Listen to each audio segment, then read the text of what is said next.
കുറെ നാളെ ലൈവ് പോയി എന്ന് പറഞ്ഞിട്ട് ഈവനിങ് ആയിപ്പോ ലൈവിന് പോയി.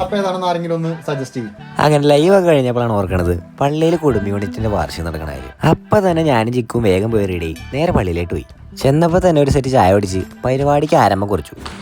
പതിവ് തെറ്റിക്കേണ്ട ആദ്യം തന്നെ കുട്ടികളുടെ മത്സരം ആരംഭിച്ചു. ആൾക്കാരുടെ എണ്ണം ഓരോ വർഷം കൂടുന്തോറും ക്രമേണ കുറഞ്ഞുകൊണ്ടിരിക്കുകയാണ്. പിന്നെ വെക്കേഷൻ അല്ലേ, എല്ലാവരും നാട്ടിൽ പോയിട്ടുണ്ടാവും. ഇത്തവണ പേരുകൾ പോലും അറിയാൻ പാടില്ലാത്ത ഗെയിമുകൾ ഉണ്ടാകും. പക്ഷെ ഗെയിമുകളൊക്കെ നന്നായിരുന്നു. സുന്ദരിക്ക് ഒരു പൊട്ടുതൊടലിന് ഇത്തവണ മഞ്ജു വാര്യരാണ്.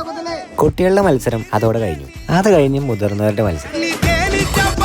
കസേരകളിക്ക് ഞാൻ കുറച്ച് വീക്കായിട്ട് അവസാനം ഇപ്പൊ തോൽവി വരിച്ചു. കസേരകളി നമ്മുടെ കയ്യിൽ നിന്ന് പോയെങ്കിലും അടുത്ത വന്ന മത്സരം ഞാൻ വെറുതെ വിട്ടില്ല.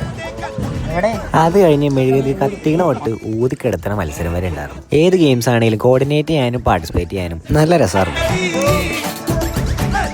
കുറച്ച് കഴിഞ്ഞപ്പോൾ കപ്പിൾസിന് മാത്രമായിട്ടുള്ള ഗെയിംസ് ആയി തുടങ്ങിയപ്പോൾ ബോർ അടിച്ചു തുടങ്ങി. ആ ഗെയിംസ് ഒക്കെ അവിടെ നടക്കണ ആപ്പിൽ ബോൾ എടുത്ത് നൈസായിട്ട് മങ്കി കളിക്കാൻ വിളിച്ചു. അപ്പുറത്ത് നല്ല ഗെയിംസ് നല്ല തകർത്തായിട്ട് കിടക്കുന്നു. അതോടെ ഗെയിംസ് ഒക്കെ അവസാനിച്ചു. അങ്ങനെ ഗെയിംസ് ഒക്കെ കഴിഞ്ഞ് സന്ധ്യാപ്രാർത്ഥനയോടെ പരിപാടി അവസാനിച്ചിട്ടില്ല. ഈ കഴിഞ്ഞ ഗെയിംസിൻ്റെയൊക്കെ സമ്മാന വിതരണം കൂടിയുണ്ട്.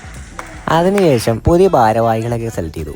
എന്ത് കാര്യത്തിനാണെന്ന് അറിയാൻ പാടില്ല, എന്നെ കമ്മിറ്റിയിൽ പിടിച്ചിട്ടുണ്ട്. ഇനിയിപ്പോൾ ഈ അടുത്തൊന്നും പാത്രങ്ങളൊന്നും മേടിക്കേണ്ട ആവശ്യമില്ല. അങ്ങനെ ഫുഡൊക്കെ കഴിച്ച് ഈ കൊല്ലത്തെ വാർഷികം നല്ല ഭംഗിയായിട്ട് തന്നെ അവസാനിച്ചു. സബ്സ്ക്രൈബ് ചെയ്താൽ അടുത്ത സീരീസിൽ കാണാം.